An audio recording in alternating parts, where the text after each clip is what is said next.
আমাকে একটা স্কুলে দাওয়াত দিয়েছিল। কিসে? বলে নবী দিবস পালন করব। তারা কি রেখে নিচে এই মৌলবীকে আর জীবনে দাওয়াত দিবি না। কেন? যারা দাওয়াত দিয়েছে আমি তাদেরই বীজ মেরে এসেছি। এক একটা মাস্টার, কেউ জিন্সের প্যান্ট, কারো চুলটা এইদিকে কাটা, কারো টেড়া। আমি বললাম স্যার, আপনারা যে ছবিগুলো রেখেছেন অফিসে, ঈশ্বরচন্দ্র বিদ্যাসাগরের পোশাকটা কেমন? আপনি তাকে ভালোবাসেন? বলে একদম শ্রদ্ধের মানুষ। আমরা আপনার পোশাকটা শাহরুখ খানের মতো কি করে হয়ে গেল? ঈশ্বরচন্দ্র বিদ্যাসাগরের মতো হলো না, রবীন্দ্রনাথ ঠাকুরের মতো হলো না। তারা কি গুয়ার ছিল? তারা দামি লোক ছিল। আর আমরা আমাদের মনীষী, পৃথিবীর শ্রেষ্ঠ ব্যক্তি হযরত মুহাম্মদ মুস্তাফা সকলে বলুন সাল্লাল্লাহু আলাইহি সাল্লামের আখলাক চরিত্র এই উলামাদের মধ্যে দেখতে পাবেন, দাড়ি টুপিওয়ালাদের মধ্যে দেখতে পাবেন, আমাদের মধ্যে দেখতে পাবেন। রাসূলের আখলাককে আমরা আঁকড়িয়ে ধরেছি, ফেলে দেইনি। জোরে বলুন সুবহানাল্লাহ। সুবহানাল্লাহ, নারে তাকবীর। আপনি নিজেকে মুসলমান বলে দাবি করেছেন। আজকে বর্তমানে কিছু মুসলমান নামাজও পড়ে, সে নিজেকে মুসলমানও বলে, অথচ সে আল্লাহর সঙ্গে এবং কোরআনের সঙ্গে, রাসূলের সঙ্গে কত বড় সংগ্রাম করছে, যুদ্ধ ঘোষণা করেছে। আপনার জানা নাই? আপনি নিজেই জানেন না কত বড় যুদ্ধ ঘোষণা করেছে। এখানে হাত তুলে বলুন তো, কে জানেন না সুদ খাওয়া হারাম? কথা বলে না? সবাই জানে না? জানে না। সুদ খাওয়া কি? সকলে বলুন হারাম। কোরআনে আছে ওয়াহাল্লাল্লাহুল বাইয়া ওয়া হারামার রিবা। সুদকে হারাম করেছে আর ব্যবসাকে হালাল করেছে। ব্যবসা রাসূলের সুন্নাত, ব্যবসা হালাল, সুদ হারাম। এই সুদ হারাম জানার পরে যে মুসলমান সুদ খাবে, আচ্ছা তাকে মুসলমান আর বলা যাবে? কথা বলে না? মুফতি সাহেব বসে আছে কেন? সে জেনে শুনে আল্লাহর বিরুদ্ধে সংগ্রাম করেছে, কোরআনের বিরুদ্ধে। তার ঈমান ধ্বংস হয়ে যাবে জানার পরেও মুফতি ফতোয়া দিয়েছে। কোরআন বলেছে, রাসূলের হাদিস, 1 টাকা যদি কেউ সুদ খায়, মায়ের সঙ্গে 36 বার জিনা করার সমান পাপ হবে। এটা রাসূলের হাদিস। আপনি এর পরে খাচ্ছেন, আপনি রাসূলের বিরুদ্ধে আঙ্গুল তুলেছেন, রাসূলের বিরুদ্ধে যুদ্ধ ঘোষণা করেছেন। আল্লাহর বিরুদ্ধে, আল্লাহ যেখানে ডাইরেক্ট হারাম বলেছে, তুমি ডাইরেক্ট যুদ্ধ ঘোষণা করলে আল্লাহর সাথে। মদ স্পর্শ করা হারাম না হালাল? হারাম। আমাদের দেশে কিছু নেমো হারাম আছে। বাংলাদেশে একজনকে দেখলাম 15 তাল্লা টুপি পরে আছে, দাড়ি নাই, দাড়িগুলো চাঁচা, মোটামুটি গালে চেপে আছে। সে বলছে গাঁজা মদ খাওয়া হারাম। কে বললো? লোকরা এসছে, বলছে বাবা যারা নামাজ রোজা করো, ইমানদার লোক আছো, তারা আমার জলসায় এসো না। কারা হবে? বলে মদ খোর, গাঁজা খোর, মাতাল, তারা আসলে এরকম হুজুর বেরিয়েছে বাংলাদেশে। কোয়ালিটি কেন? সে লোককে জিজ্ঞেস করছে পরিষ্কার মজমায়, শুনেলেন পৃথিবীর মানুষ কিয়ামত যত এগিয়ে যাবে আপনাদের মনে মনে হবে যা বক্তাকে দাওয়াত দিয়েছি ইয়াসিন সাহেব দারুণ লোক, আমার মতো 100টা মৌলবি ধরা পড়বে কিয়ামতের দিনে, 100টা হুজুর ধরা পড়বে কিয়ামতের দিনে। সমাজকে ধোঁকা, প্রতারণা, প্রবঞ্চনা করে সমাজকে ধোঁকা দিয়েছে। সে কি বলছে? মানুষকে, আমি যদি আপনাদেরকে বলি, সবাই বলুন কার কাছে চাইবেন? ভালো মন্দর মালিক কে? কথা বলে না? জোরে বলুন কে? আল্লাহ। তো সব মজমার লোক বলছে ভাই তোমরা কার কাছে চাইবে? সবাই বলছে আল্লাহর কাছে। বলে কে কইল আল্লাহর কাছে? কে কইল আল্লাহর কাছে চাইতে হবে? আল্লাহই তো কইছে মহেশ ভান্ডারীর কাছে চাইবি। নাউজুবিল্লাহ। এত বড় ভাষা এবং কোরআনের আয়াতে দলিল দিচ্ছে, আপনি অবাক হয়ে যাবেন। সঙ্গে সঙ্গে এর ঈমান ধ্বংস হয়েছে, কাফের হয়ে গেছে। যদি আমার এই কথা কেউ কেটে দিতে পারে কোন বাপের বেটা মৌলবি হাদিস আর কোরআন থেকে যে বলবে আল্লাহ ছাড়া অমুকের কাছে চাইতে হবে, আল্লাহ দিবে না, অমুক জন দিবে, আল্লাহর কসম করে বলছি তার ঈমান ধ্বংস হয়ে গেছে। যদি বলেন কোরআনের দলিল লব 17 পারা শেষ পৃষ্ঠা শেষ রুকু প্রথম আয়াত ইয়া আইয়ুহান নাসু যুরিবা মাসালুন ফাসতামিউ লাহু ইন্নাল্লাযীনা তাদউনা মিন দুনিল্লাহি লা ইয়াখলুকু দুবাবান ওয়ালা বিজতামাউন ওয়া ইয়াসহুমুদ দুবাবু শাইআন লা ইয়াস্তানকিদুহু মিন। নিয়াসুন বাংলা মানে কোরআন, নিয়াসুন তাফসীরের কিতাব। আল্লাহ স্পষ্ট করলেন তোমরা যাদেরকে দেনে वाला মনে করছো, যাদের কাছে ভালো মন্দ চাইতে যাচ্ছ, তারা একটা মাছি পর্যন্ত সৃষ্টি করার ক্ষমতা রাখে না। জোরে বলুন সুবহানাল্লাহ। সুবহানাল্লাহ। মাছি সৃষ্টি তো অনেক দূরের কথা, মাছি যদি তার প্লেটে বসে কোনো খাবার ছিনিয়ে নিয়ে যায় সেটা উদ্ধার করার মতো ক্ষমতা নেই। তারা হচ্ছে শক্তিহীন আর আমি আল্লাহ হচ্ছি শক্তিশালী। জোরে বলুন সুবহানাল্লাহ। সুবহানাল্লাহ। এটা কোরআন। এই আয়াতকে যদি কোনো বাপের বেটা কেটে দাও কাফের হয়ে যাবে। ঠিক বললাম না? ভুল বললাম?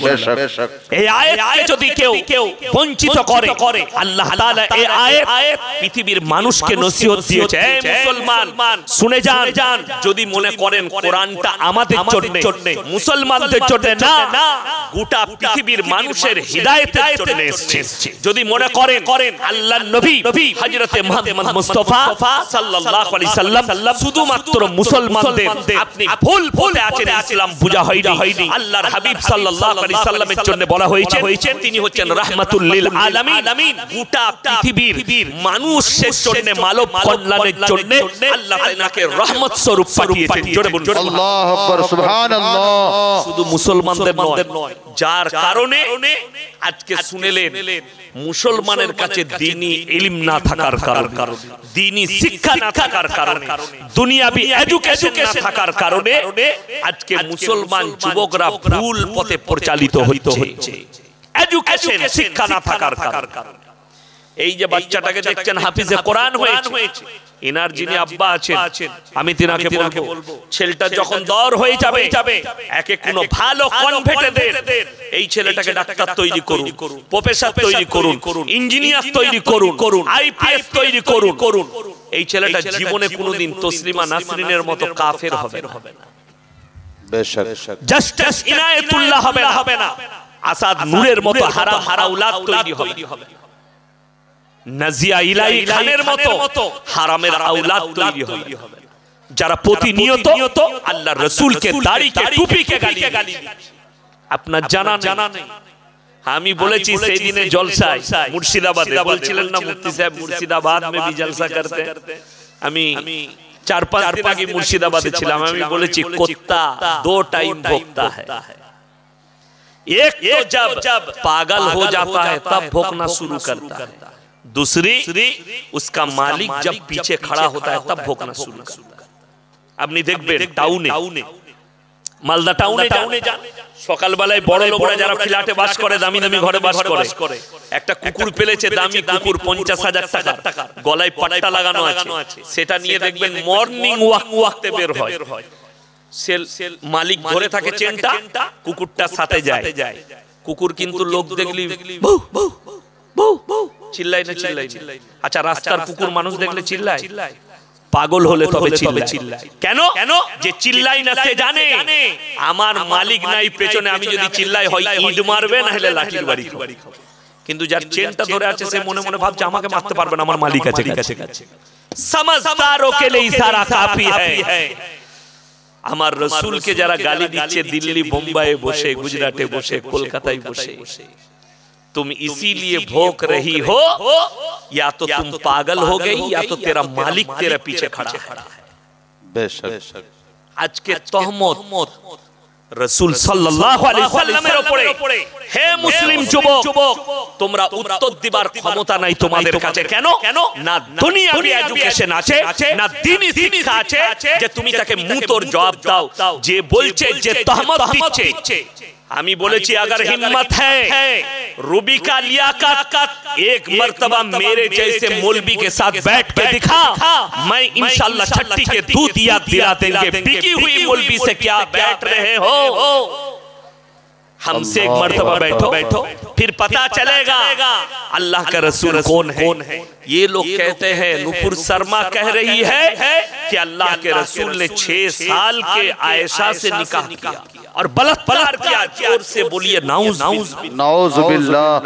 তাদের ভাষা নবীজি বলাৎকার করেছে 6 বছরের মহিলাকে বিয়ে। তোমাদের যদি বাপের হিম্মত থাকে, আমি দলিল দিচ্ছি, রেকর্ডিং হচ্ছে, আমি দলিল দিয়ে যাচ্ছি, কোন শিক্ষিত লোক বাপের বেটা থাকলে আমার এই দলিলটা কেটে দেন। আপনাদেরকে এমন একটা প্রমাণ দিয়ে যাব যারা তহমত দিচ্ছে রাসূলের উপরে। আল্লাহর হাবিব সাল্লাল্লাহু আলাইহি সাল্লাম 6 বছর বয়সে মা আয়েশা সিদ্দিকা রাদিয়াল্লাহু তাআলা আনহাকে বিবাহ করলেন, নিকাহ করলেন, আর সংসার শুরু করেছেন 9 বছর বয়সে। কত বললাম? 9 বছর। যতগুলো মুসলমান আছেন, নারী পুরুষ, শিক্ষিত অশিক্ষিত, দিলেতে একটা কথা গেঁথেলেন।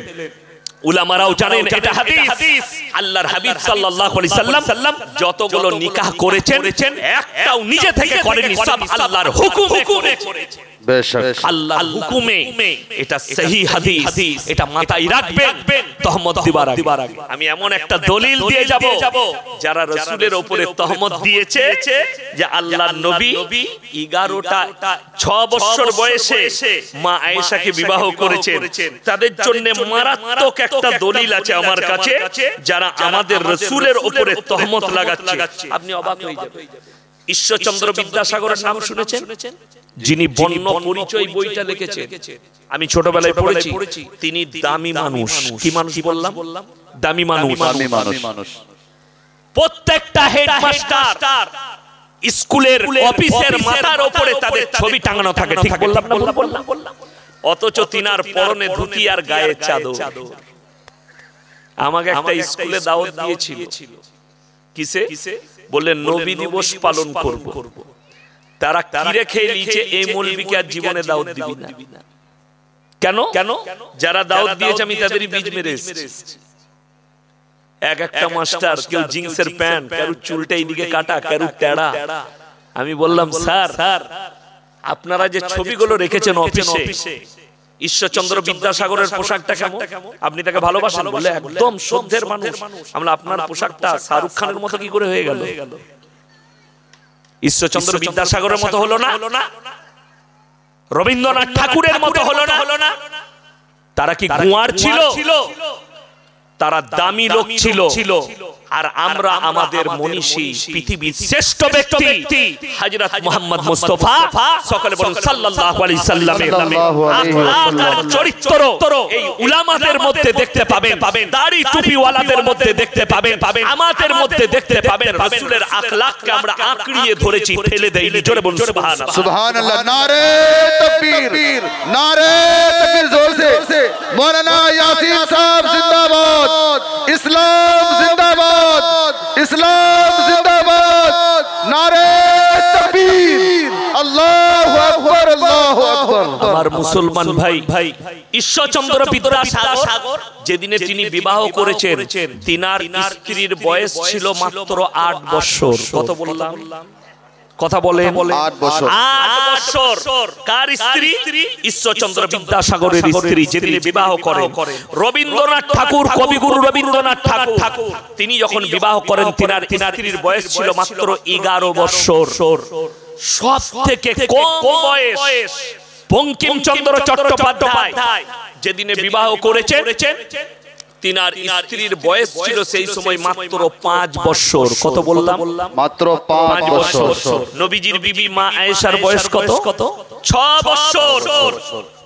তারপরেও নবীজি খারাপ। কথাটা বুঝতে পেরেছেন না? পারেন। তারপরেও এই হারামের আওলাদরা নবীজির উপরে তহমত লাগাচ্ছে।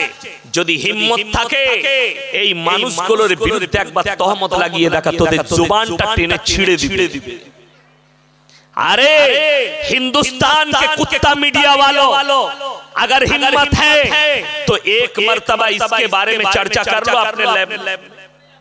आ जाओ, एक मर्तबा हमको बुलाओ, हम तुमको दिखा देंगे। हमारे पास नोट किया हो।